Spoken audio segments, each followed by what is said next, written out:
So, yan, touchdown na kami. Nandito na po kami sa Taong. Ayan po ang unang bahay namin pupuntahan.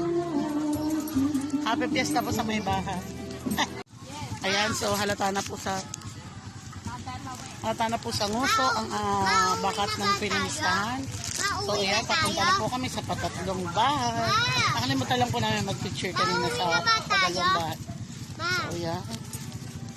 Dito na po kami. Wait na. Ayan, nasa patatlong bahay na po kami. So, ayan. Ayan po ang bahay. Patatlong bahay.